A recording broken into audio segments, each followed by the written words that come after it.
guys sexy, hot in the film, naked, and with the love mate. I was just curious as I was watching. It was like, how does a director direct you in something like that? Is it like grab her here, do this, or it's just sort of free will? I mean, I just blushed at the idea of Ed telling you to grab me anywhere. Well, I mean, you know what I mean. I've been told that before. I've been told like how to handle it.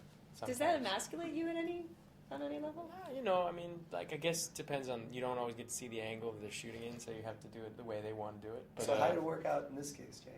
Well, I've had enough experience and some experience with Anne in other movies that I feel like, you know, we feel comfortable enough with each other to kind of go there, and we just, I don't know. You have to be. I think you have to choreograph it almost perfectly. So you kind of have to be as respectful as possible throughout, right before the camera rolls, so you can kind of get dirty when there's action. You know, does that make any sense? That makes perfect sense. All right. So being. Right though, no, because I do. I don't. Yeah.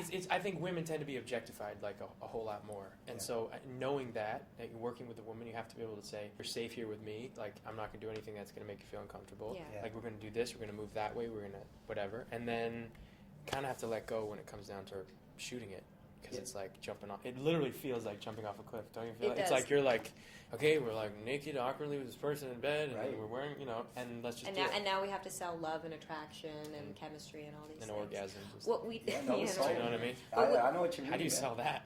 Well, you sold it pretty well. You just do. You just get on with it. What we did on this film that was unusual, though, is because normally, I mean, you've acted, you get sent a nudity writer, or you get sent, the lawyers get involved, and it becomes a negotiation between the actors' parties in the studio and the director about exactly what you're going to do. And that day came up to negotiate that, and Jake and I both felt so uncomfortable that we said, you know what, let's not pre-negotiate anything. We trust you, Ed, the director. Will you please just shoot it like you see it? We'll do what we feel, and then just give us final cut. And he said yes, and that's what we did. And Very so cool. we did it, and we did the whole film. At the end of it, Ed showed us the sex scenes, and I asked him to remove probably less than 4 seconds of nudity because I just felt uncomfortable. I felt like it was a little, it just maybe a shot lingered a little bit too much. Doesn't hurt that she looks beautiful. Pretty much every frame. Both you guys look like you were dialing it in at the gym too. It's got to provide a little extra inspiration when there's a lot of flesh to be seen, I imagine. Well, I will say that I decided to really get in shape.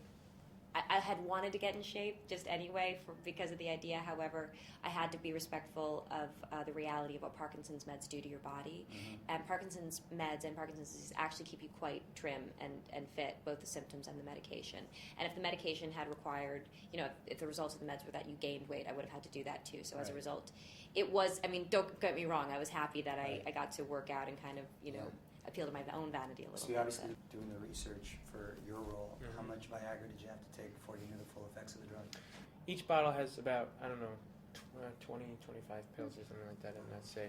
So I went through about 4 to 5 bottles just, out of, learning about character and stuff like that. A day. I'm just I'm devoted. I'm devoted to character, and I'm devoted to performance and committing myself to a role. You and it. It happened to be that this character happened to take Viagra in the movie, and also has a lot of sex. So I just made sure that I practiced and practiced and practiced as much as I could, and just got the right experience under my belt. The last thing I would want to do is look like I didn't know what I was how to have sex. So I just practiced a lot. You're an inspiration to us all. I am, and I just want to say thank you to.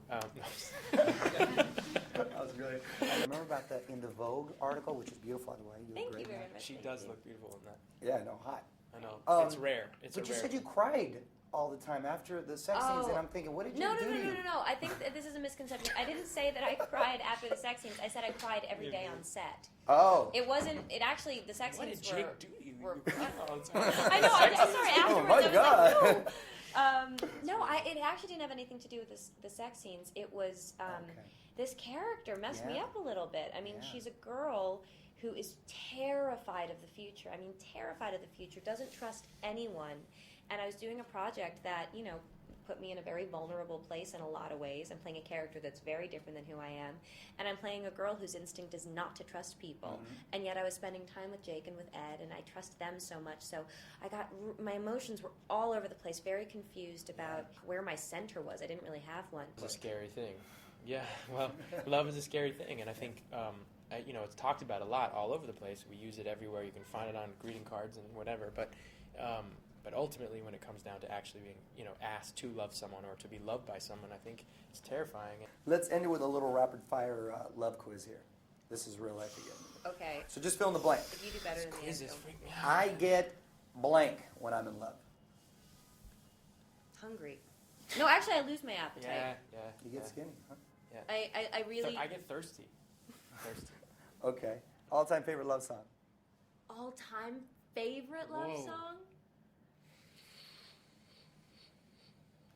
Okay, this is not. I can't put all-time favorite because that's just too much pressure. Okay. But I do love the acoustic version of the Yeah Yeah Yeahs "Hysteric." Oh, that's a good one. Jake? I wave my hair back and forth. Willis? I'll wave my Hair back and forth. I wave my hair back and forth. I wave my. That's good. There we go. The two of us. Last one. I like whiplash for that. Sorry. Favorite romantic movie? We're getting so close right now. I We're know. like, I'm like, the oh, best, what's this the is the best. favorite romantic movie? Our favorite I'm just gonna. I'm gonna go. My first favorite romantic movie was Pretty Woman.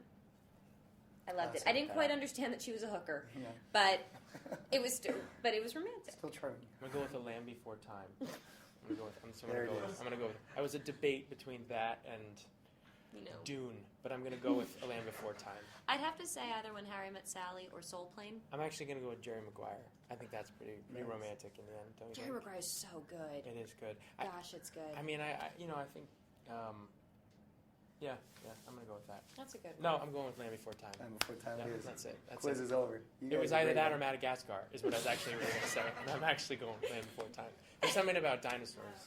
That are All very right. romantic. It was great talking to you.